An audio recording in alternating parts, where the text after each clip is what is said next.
Hey everybody, it's the Dugout. Jim Davis along with the Buckeye Boy, the Jim Davis Show, weekday mornings 7 to 10 on the Team Sports Network.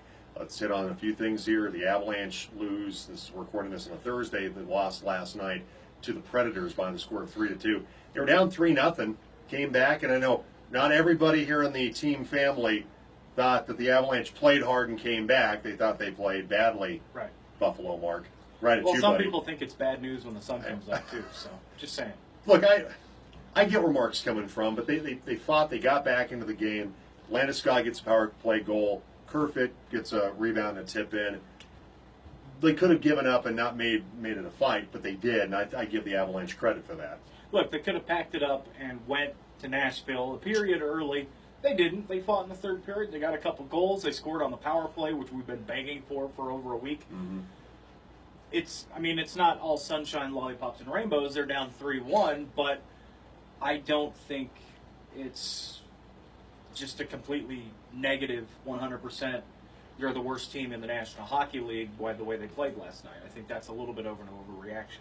Yeah, they could have waved the white flag. They didn't. They got back into the game and at least had a shot in the third period to maybe get that game tied up.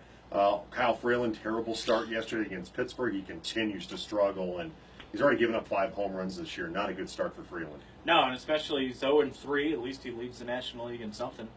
But he's not... Not the thing you want to lead it in, though, folks. Trust me. He's not pitched very well. It's one of those things to where it used to be after a guy like maybe Jason Jennings or Ubaldo Jimenez, you were like, eek. Kyle Freeland's now the only eek in the rotation right now. Everybody else seems to be pitching pretty well. It's significantly better than the first 2 weeks, except for Freeland.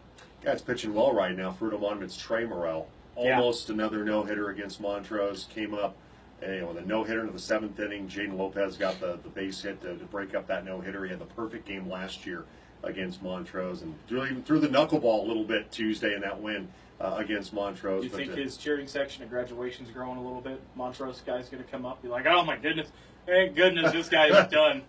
I think there's probably going to be, certainly, I think Ty Shaw, Montrose's coach, will perfect not have a game problem. last year, near no-hitter this year. He's not going to feel bad about Trey Morrell graduating this year. Also, Sammy Feller, Palisade Bulldogs, they continue their winning ways in the soccer field. She had a hat trick last night, featured DU Pioneer.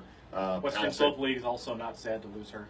Yeah, they will not be sad to see Sammy Feller graduate coming up in May as well. I want to give a quick shout out to the Mountain Valley Mentor Summit. It's coming up this Saturday at the Edgewater Brewery. The event is free. It's open to kids from 11 to 2 with bump and jumps. You're going to have prizes. You can do they can do dry cast fishing and games. And then for the adults, it's 6 to 9 with live music, and the proceeds benefit the Mountain Valley Mentors. It's a new organization here in the Valley that they're raising money for kids that maybe can't afford to play youth soccer or football, or a kid needs a baseball glove or cleats. They're going to raise money to find a way to kind of fill that void.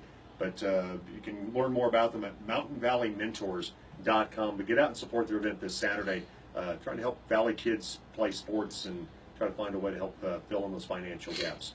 All right, that's the Dugout for today. We'll see you back here next time. Don't forget the Jim Davis Show, weekday mornings, 7 to 10 on the Team.